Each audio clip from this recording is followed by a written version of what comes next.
তোমার কফি পাঠাবো? না, কমলি কফি নিয়ে এসেছিল, তুমি ঘুমাচ্ছিলে বলে আমি কফিটা পরে দিতে বললাম। ও জুসটা দিয়ে গেছে, ওই যে রাখা আছে ওখানে। ঈশান, তুমি আমায় ঘুম থেকে ডাকোনি কেন? না, তুমি কাল সারা রাত্রে তো ঘুমাওনি, দেখলাম ছটপট করছিলে, তাই আর ডাকলাম না। দাঁড়াও, আমি ছটফট করছিলাম সেটা তুমি কি করে জানলে? তুমি নিজে ঘুমাওনি?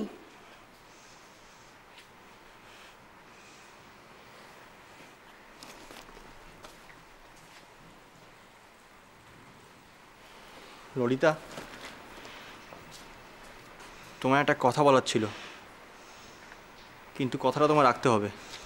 কি কথা? আসলে আজকে আমার জেঠুর জন্মদিন।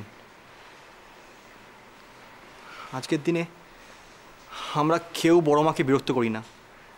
আমি চাই তুমিও।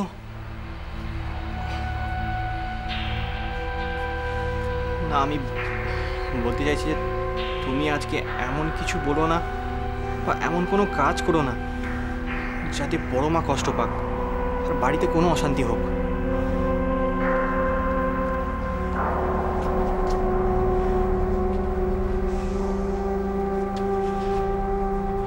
ললিতা, আই এম সরি, আমি তোমার স্বাধীনতায় হাত রাখতে চাইনি, কিন্তু শুধু আজকের দিনটা নয়, বড় মার কথা ভেবে একটু মানিয়ে চলো প্লিজ। যেই লোকটা সংসারের সমস্ত দায়িত্ব ফেলে পালিয়ে গেছে, তার কথা ভেবে তোমরা আজও অ্যাফেক্টেড? তার কথা ভেবে তোমরা আজও কষ্ট পাও? আমি এই সমস্ত লোকেদের ঘেন্না করি। ললিতা, তুমি যার কথা বলছো তিনি আমার জেঠু, দাদু ঠাম্মার ছেলে, আমার বাবার বড়দা, আর বড় মা তো উনি হাজব্যান্ড। তো তাতে কি হয়েছে? So what? উনি হাজব্যান্ডের কোন দায়িত্বটা পালন করেছে? উনি অন্যায় করেছেন, তুমি নিজে বল। উনি বড় মার সাথে যেটা করেছেন সেটা অন্যায় নয়? সমস্ত লোকেদের ভুলে যাওয়া উচিত, ভুলে যাওয়া উচিত। ভুলতে চাইলে কি ভোলা যায়? এটা ভালোবাসার সম্পর্ক, কাছের সম্পর্ক, এত সহজ না ভোলা। তুমি তো জানো ভুলে যাওয়াটা কত কঠিন কাজ, তুমি জানো না? ঈশান,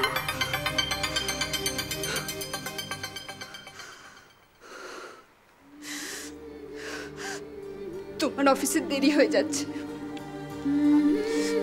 তুমি চলে যাও।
মুখখানা দেখো কিরকম নিষ্পাপ, কিন্তু কি দুষ্টই না ছিল বড় খোকা বলো। সারাদিন ওকে সামলাতে আমি আর মা তো হিমশিম খেয়ে যেতুম। দেখো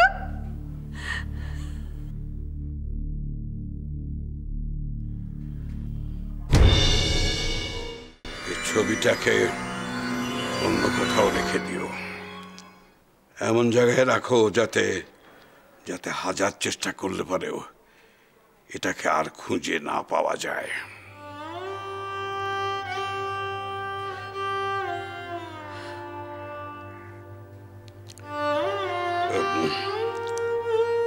আজকে পান টান সাজনি?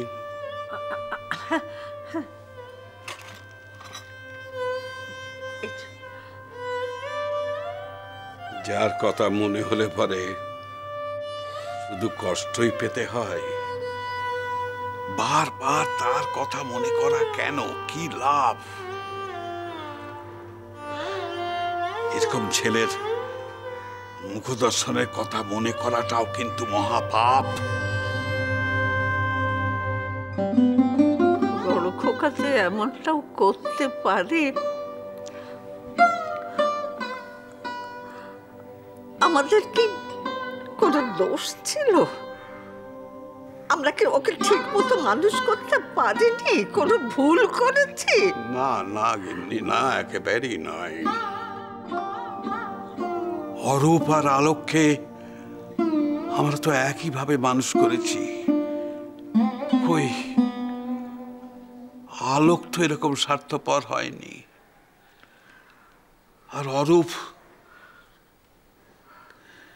বুড়ো বাপ মায়ের কথাটা নয় আমি ছেড়েই দিলাম, কিন্তু সে তার নিজের সন্তানদের কথা কি করে ভুলে গেল বলতে পারো আমাকে? তাই তো, ওরা তো কোনো অপরাধ করেনি। বড় খোকা বাপ হয়ে এত বড় অন্যায়টা কি করে করতে পারলো ওদের সঙ্গে? আমি এই জন্যে অরূপকে কোনোদিন ক্ষমা করতে পারিনি। সে ক্ষমার অযোগ্য। পরের জন্মে কি হবে আমি দেখতে আসবো না, কিন্তু আমি চাই যে অরূপ যেন এ জন্মেই তার কৃতকর্মের ফলভোগ করতে পারে। ওর শাস্তি তো শুরু হয়েই গেছে, তা নইলে আজকে ওর জন্মদিনে আমরা আমরা মা বাবা হয়ে ওকে আশীর্বাদ না করে অভিশাপ দিচ্ছি। আমি বাপ হয়ে আজকের দিনে আমার ছেলেকে আমি অভিশাপ দিচ্ছি, কারণ সে ক্ষমার অযোগ্য, একেবারে অযোগ্য।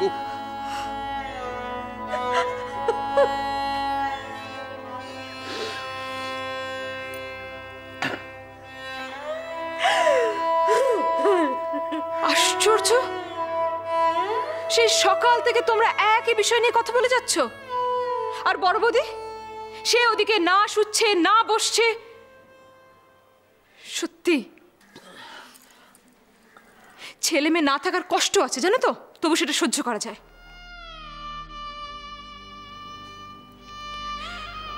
কিন্তু ছেলে থেকেও যখন তার মুখ দেখতে ইচ্ছে করে না, সেটা সহ্য করা যায়। তখন মনে হয় সে আছে কেন, না থাকলে অনেক ভালো হতো।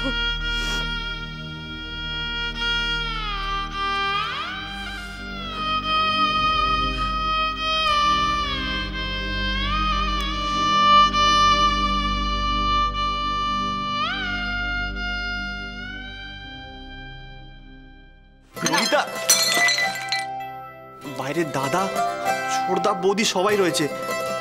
আমার হাতে ঝাঁটা দেখলে কেলেঙ্কারি হবে ললিতা।